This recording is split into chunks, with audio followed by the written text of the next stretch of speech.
How's it going, bro? Yeah, I know I just spent the last 30 minutes saying that to you over and over again. But nah. It is what it is. I mean, shit, we already chopped it up, but shit, like I said, it's for everybody else. So I mean, we chilling, man. We chilling. So what? My vape. By all means. So I want to know a little more about you, dog. Ask away. I like good questions. So what's up? Okay. So I know I've probably asked you this somewhat before, but what do you think your main influences have been? Main influences? Are we talking artist wise, or what are we talking about? Yeah. Yeah. Because I definitely get a Houston feel from your music. Yeah. I also know that with the samples and stuff, it kind of goes outside of Houston as well. Oh yeah, most definitely. I mean, by all means, the Houston. You know what I'm saying? Born and raised, so it is what it is. Most definitely. Outside influence definitely come into the mix. I think the Houston, you know what I'm saying, the Houstonian type thing just comes to me as far as me growing up in this shit and just music all around me. My people all around me, my brother, my cousin, shit like that. So there's that, but outside of that, it's funny that you got him right here, but most definitely Pac. Man. Yeah, I was thinking of you because I remember you told me Pac. Oh yeah, most definitely. And the funny part about it is, when I think about Pac and the influence about without all going around, a lot of people, when you mention Pac, he's a famous name for a good reason by all means, but he's such a big name, everybody would anytime you mention his name, everybody always wants to kind of bandwagon, you know what I mean? Even if they never really listen to his shit like that. Yeah. Bro, I've listened to so much of his shit, and it's crazy because I actually been wanting to get back into it. Right now, I've been replaying When Thugs Cry. I don't know, Tupac, man, he's definitely top tier with the shit. Definitely my top 3 max, not even 5 or 10. Definitely top. Who do you think is the number one though? Man, I don't know. I think that answer's changed for me throughout the years. To be honest, I definitely can say that much. But nah, man. It's reason why I even say that is just because, with that being said, is as far as listening to his shit, I mean, the lyricism, poetic things like that, just his whole demeanor, everything about him. I don't know. I just took something from it. It's kind of fascinating, just overall. Yeah. I don't know. That time is just fascinating to me. It kind of from really, I call it my favorite hip hop artist, and it's not because of rap, but my favorite hip hop artist is probably Dr. Dre. Okay. Just because of how connected he is to so many people. Yeah, most definitely. He put basically everybody literally. Everybody who's huge. Yeah. He had something to do with. Yeah, most definitely. That is a very trippy thing to me. I ain't gonna lie.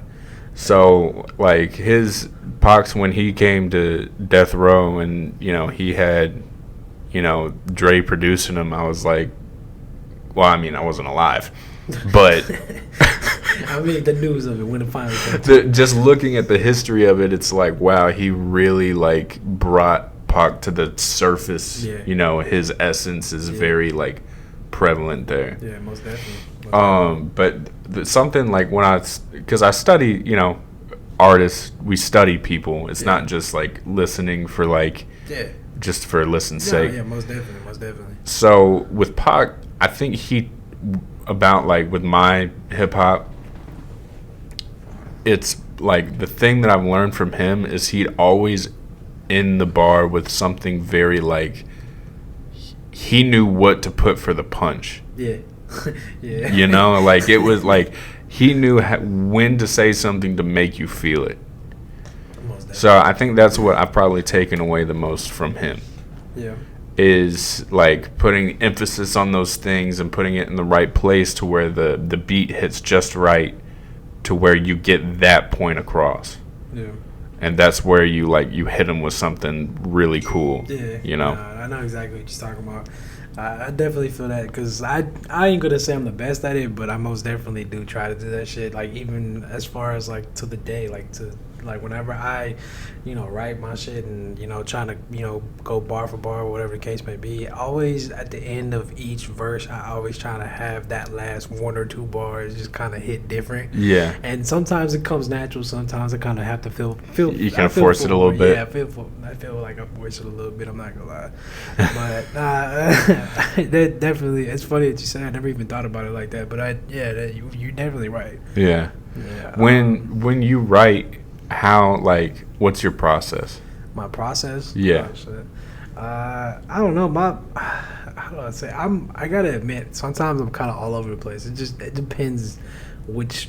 I think it depends on which one comes first. Whether it be, there's times where I kind of have just these set bars in my head or something, like an idea as far as like rap lyrics or like just anything that comes to mind as far as lyric wise.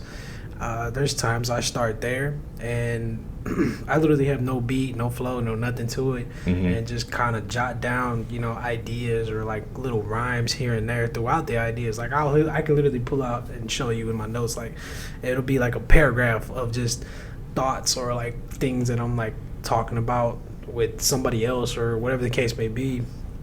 And then soon after will come maybe like rhymes and things to kind of like put that together, like the rhyme schemes and shit like that. And then comes the beat, and then comes the the writing process of like trying to figure out the flow for different flows and shit like that. But vice versa, there's other times where it's completely opposite, where I'm just going through beats, and once I hear that one beat, I'm just like, yep, I need that shit. And it just comes to it, which is like, It's kind of funny. Sometimes I kind of feel like, because I always write my shit. I'm just a writer. I like to write my shit. I'm very, very precise about whatever I put on a page. So it's just what it is. But like I said, like whenever I hear certain beats, man, this shit just clicks, and I feel like I'm freestyling at that point. But it just clicks and hits right. It just does sometimes. Yeah. So yeah, I don't know. It really just. I guess it just depends, whichever one comes first. So whether it be the beat or the lyrics, but I don't know. As besides that, as far as breaking it down and like being a little bit more precise on like how I do this shit. I do definitely. Well, I'll pull out my notes and basically, what I'll do is like in parentheses I'll put hook that and then kind of leave that space for the hook. Then I'll go down a little bit space and that shit, and I'll do the first verse, and then below that I'll do different flows and like kind of go based off of that. Like, all right, so when I hear that beat, I'm like, all right, let me see what type of flows I can come up with. It'll be like gibberish or like some shit like that don't make no sense or some dumb shit, you know what I'm saying? And like I'll write that down, and I'm like, all right, well, that's a nice flow, but I ain't using those words. All right, now time for lyrics, things, more ideas, that hence what I was talking about earlier, those ideas of just like thoughts or like conversation, whatever the case may be. That's when that kicks in, where I'm like, all right, well, let me start using this and putting these lyrics to that flow, and then start building that verse. And then once I get down to it, as far as like hook wise, I'm still working on my hooks. As far as the last project, they don't know, but as far as the last project, I mean, shit, like you seen how I kind of needed help with some things like that as far as hook wise, but like just trying to build that arsenal too. You know what I'm saying? Yeah. So, I spent so much time just messing with sound to get my hooks right. Yeah. Because it was like I was having the same issue of just constantly like you get to the end of what you just recorded, you had all the verses, and then it's time for the hook, and you're like, damn, I don't even have a hook. Yeah. Like I most definitely. I don't know how to hook people into this. Yeah. And so now I write my hooks first before I even start with the verse, because then it's like, okay, then I can just kind of structure my verses to like go towards the hook instead of, because my biggest problem is like I'd write the verses and then I write a first verse, second verse, third verse, and I had the hardest time trying to rope all the points I made and all those together in one hook. Yeah. You know? And like what happens is like you come out with some like really generic like hook that you can't really experiment with because your verses are kind of right in the hook. Yeah. I definitely get that. And then so I was like, okay, I'm gonna start with the hook, and then that way like it'll all be towards the same point, and I can like get a little more clever with how I'm gonna go into the second hook, you know? Yeah, man. It's a like constant like growing. You never stop learning different things when you're writing like that in that creative space. Yeah, most definitely. I mean, I think that just kind of clicks into that. There's this, me and my like quotes that I half-ass. I don't remember all of them, but I know the idea. Which sticks with me. I get you. It's the whole just growing situation. Just being human is to evolve. You know what I'm saying? So just to constantly grow and evolve, like I said, just constantly getting better at whatever it is that we're doing.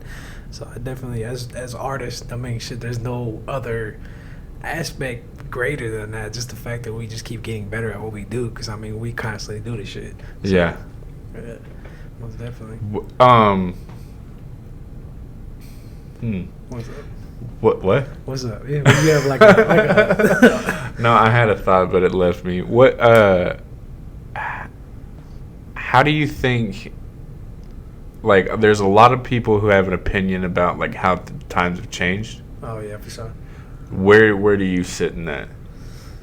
I don't know. Are you, like, frustrated with it, or are you, like, I can see it, I like it, if people are changing, it's okay. I don't know, bro. Honestly, I always try, I don't know, it's kind of a hard thing to grasp sometimes.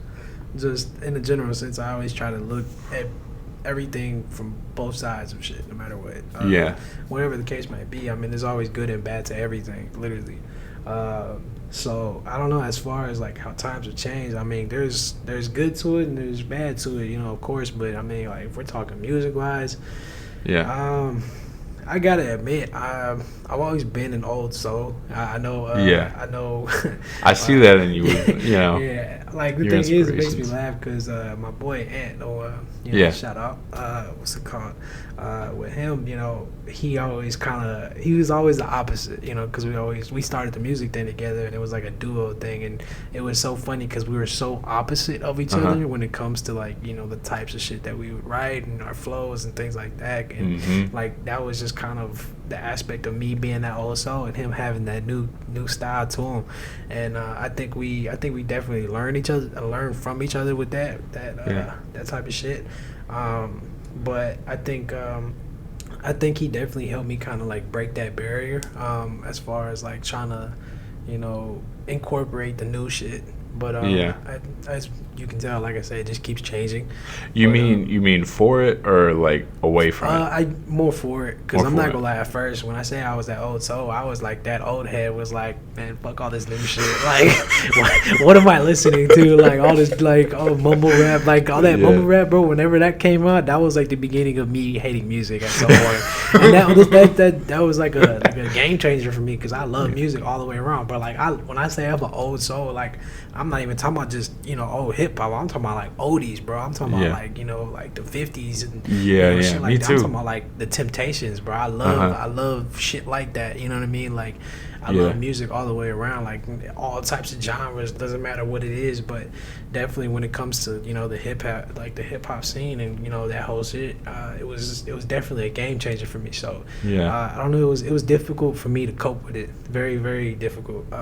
So whenever he came into play, helped me out with that shit and kind of like broke that barrier for me, I started coming around. And I'm not gonna lie, I definitely can say that as of right now, I guess I would say I'm more for it, just because I don't know, I'm just kind of liking certain aspects of it. That's really about it. But well, I was talking to my it's my friend now, used to be my teacher. Shout out Benji. He was telling me like it's people like who are lyricists have a hard time understanding it because they're so about their lyrics. Most definitely. But what they're doing is they are well, as far as mumble rap, is they're creating a vibe. You know, it's not just, it's about sounds and the music of it, which essentially is what makes it music. Yeah, you know, people who are old hip hop heads are like, that ain't music. You know, that's they're stuck on the lyric part. Yeah, they're stuck on the lyrics. It's like, I can't understand what he's saying, blah blah blah. And you know, you listen to it a little more in depth, and sometimes there's like bits and pieces there that are pretty poetic. Most definitely. That's hilarious that you say that shit, because that's literally me. Like, that was all the way around. When I tell you, like I said, the reason why I bring in that mumble rap part is what I was talking about. Yeah, is simply because that was the hardest thing for me to grasp. Like, I'm listening and I like the sound, but I'm like, what the fuck am I listening to? Yeah, because he's not saying shit. Like, it's not. Yeah. So he didn't have like a message. Yeah, you know? Yeah, and that's the fucking huge thing for me. Like I just said, like lyrics wise, like it's a huge thing for me. So it's funny as shit that you say that, because that's definitely where I was coming from with it. But I'm still like that. I still push that shit heavy no matter what. But I definitely do try to go towards, like, you know, what sounds good to me now. But, like, you know what I mean? Yeah. That shit, it's just funny that you said that. I've opened my mind up to it. Yeah, that part. But yeah, because it's number one, I went like on a self journey of like in sounds. I mentioned that, and I was like, okay, I can kind of see their point of view a little more now. But I mean, there is still a few things that like rappers will do that I just don't like. Like what? Like, for instance, like, what are you talking about? Okay, you're trying to put me on the spot. I want to know, because I have a feeling like I'll probably agree with you. So, by all means, I want to know. It happens a lot in Houston rap. Okay. And there's a lot of Houston rap that I like, but when someone blows up and they've, like, literally copy, they just, like, steal things. Yeah. Like...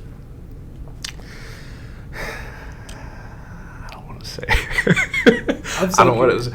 There's a few artists that will take famous songs, by Pac or by Biggie that are from Houston, that have blown up since. That it just is like, you are not that person, and you're trying to be, and that bugs me to my core. Okay, so I got a question. So when you say that, are you talking about, like, as far as like pulling like a sample, or are we talking about like beat wise, or like what are you talking about? Those are okay with me. Okay, those are fine. Like, samples is hip hop. Okay. Yeah, most definitely. And if you did it in a clever way to where like you put your own spin on it, then that's one thing. But like just kind of like changing a few words and putting your own verses on their beat and kind of keeping their hook, it's that part I think damaging to me. To me, I think I know exactly what you mean, because like I forgot who it is, man. I don't know. I feel like I don't want to say my little brother, but I feel like it probably was at one point. But I've definitely had people come to me, like, you know, and try to like, hey, you heard this shit, and like play me some shit.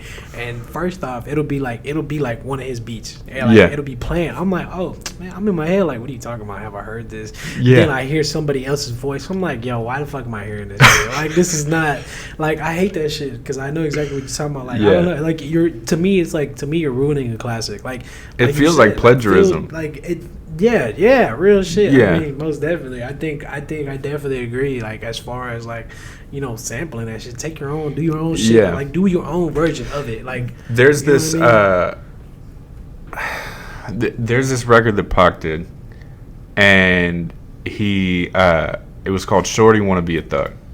Yeah, I know you're talking about. Yeah, okay. I know you're talking about, yeah. Kanye took that and he did what's that song? What is that song?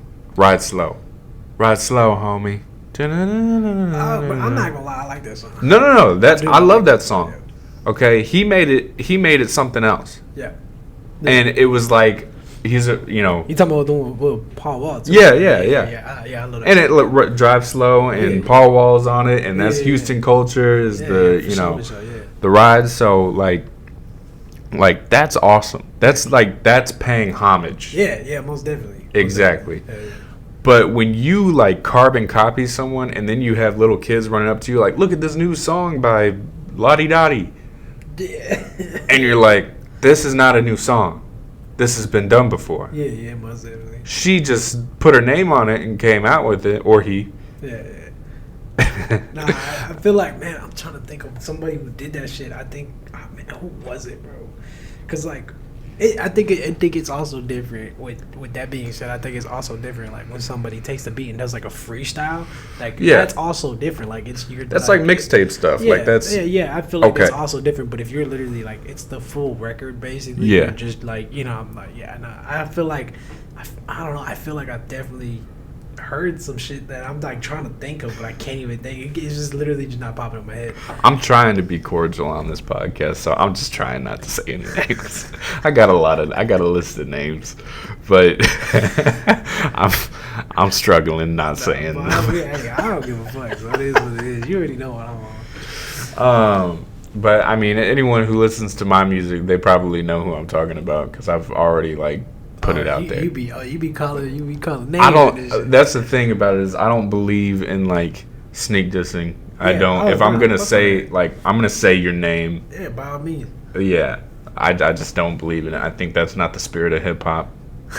I mean, I've seen clever ways people sneak diss. Oh yeah. But that's cool that they did it like that, but nobody knows who you're talking about. Bro, I'm sorry, but that nigga Kendrick does so much research. He'll literally play by play tell you who he's talking about, but we won't even get it. Like the fact that like it's just how he does it. Kendrick does it very well, and I think he's a real one. Yeah, you know, and all the way around. He definitely like. He wanted that beef to happen out in the open. Like he didn't. He wasn't about all that sneak dissing. Nah, I'm not gonna lie, dog. Like, I'm sorry, but like, look, Drake has like music, and of course nobody can deny he's been at the top for a while. Yeah. Right? But I'm sorry, but like. Nah, Kendrick came in and shut all that shit down. Like, hey, you ain't running shit around here, bro. And I like the way he did that shit just killed me, bro. It just killed me. The fact that he everybody was over here thinking, oh, it's gonna take him like forever to drop another one. This nigga back to back. Like you thought I was playing with you? Like nah, bro. Dude, he could have done an album. Literally, though. And it's so funny because like I've never seen Drake get hush mouth like that before. Like he just like, off the map. It's weird. Try to come back with some other shit that just had nothing to do with it. Yeah. But I'm like, all right, you're already out of there. You lost that bitch. Like, there's no denying that shit no more. Like, there's no fucking no question about it, no argument, you're done for, bro. You done. People were very like, oh man. That shit there's some stuff I like by Drake, but it's when it comes down to him or Kendrick, I like we said, I'm a lyricist. Yeah. So I gotta respect. Yeah. And it's just all the way around, no matter what. Man. Kendrick takes the cake all the way. Like even when it comes to before any of that beef shit, like I was always one of them dudes. Like whenever people would like talk about, oh, who's this, who's that, and, like people would name Drake. All right, you got as far as like charts and numbers. Nigga, fuck all that. I don't care. Like music wise, like good, decent, genuine music, shit that actually hits a chord. Perfect moment. What's up? I saw this clip and it was like, this could be applied to Drake. They were talking to Pac about like they were talking about some other artist, I forget who it was, but it was an interview and they were saying like, well, they sold this many records, and he goes, well, crack sold a lot, it doesn't mean crack's good. I was like, damn, I'm gonna use that. Like that's a pretty good point. It is. It really is though. I'm not gonna lie, that nigga Pac was pretty funny to me. Yeah, dude, he had his funny moments, and I don't know. I just like with him and appreciating him. It's like, dude was a force. He was just a force, and I think he was too much of a force, and that's what led to all that. But the way it played out for a reason. I mean, yeah, you put some thought behind the shit, and you actually think for yourself, you gonna know what's up. Yeah, you gonna know, bro. You gonna know. It's pretty obvious. No, I mean, But anyway, back to you, man. It's just I like where you're going with it. I think it's more of like an artistic style. It's like I almost see it as like different, but like kind of Mac Miller-esque, where it's just like that's. I was actually gonna say, as far as like outside of Pac, because as you can tell, Pac was just like the biggest influence outside of him, bro. Fucking Logic, Mac Miller, fucking who else, man? Trying to think of like other names back then, because I grew up on certain people very, very much more than other people. But I mentioned to you for PHORA, you know, before he kind of switched up. But even back then, that was like another big one for me. Who else, man? There was like quite a few. I could literally like pull up some other shit, but most definitely like certain, I don't know, just that lyricist type of shit. And even then, like, Mac Miller was a lyricist, but even to then, like, it was to a certain extent, because it would be very off the wall with shit. And even then, like, it was like almost like jazz, like like his whole. I think one of the reasons why I fucked with, like, specifically, you know, certain people like them, like, you know, Logic or Mac Miller and, you know, Pac and all this other shit. They're just versatile with it, bro. They're like, no matter what they did, you can play this shit, and then you can play this over here, and it'd be completely different. You wouldn't even know it's them. You would know because you hear their voice, but like besides that shit alone, you wouldn't even know that was like in them type shit. So that versatility, like, that shit sticks in my head forever, bro. Like, that's why I try to stick to that too. Like, of course, you know, of course I have my certain genres that I do better than others and like shit like that. Of course, I feel like anybody does, but like, I don't know, just music wise, like, I want to be out there, all the way out there. With shit. Like, no matter what it is, like, I'll fuck around. Like, I'm trying to do some more R&B shit right now. Like, no, that's cool, man. I got my fucking thug shit, and I got my other shit, like, just on some sentimental, like, fucking, like, speak a message shit. Like, you know what I mean? Shit, just all the way around. That's awesome. Yeah, it's I don't know, as far as influences, it's all over the place. All over the place. But that's funny. Mac Miller was definitely a big one. Definitely a big one. That's I love what you're doing, man. Yeah. I love what you're doing. I think we're gonna call it. It's all good. It was nice having you on, bro. Nice hanging out with you. Is there anything you want to promote? You got anything going on? I was gonna say, shit. I feel like we skipped introductions, my boy. This is E.O.T, dog. This is E.O.T, shit. my friend. He did not feel introduced, so we're gonna introduce him now. We're talking about as far as like shouting anything out. I mean, feels like the end of the show, so I'm gonna take it like this. His name's E.O.T, all caps, period after each letter. I got some new shit coming out. My boy definitely already know about that EP because you know we got that little shit working, and you know what I'm saying they gonna figure it out. They gonna figure it out. But that shit's for sure. Then I just, like I told you earlier, got that little single finally mixed. So definitely some new shit coming. Nice. Definitely. So yeah, and man. As far as everybody else knows, man, this my boy, and we got plenty of shit in the works. Yeah. For sure. Hell yeah. For sure. Yeah. All right, well, go follow him on Instagram and then come meet us for the next episode of MC Circle, dog.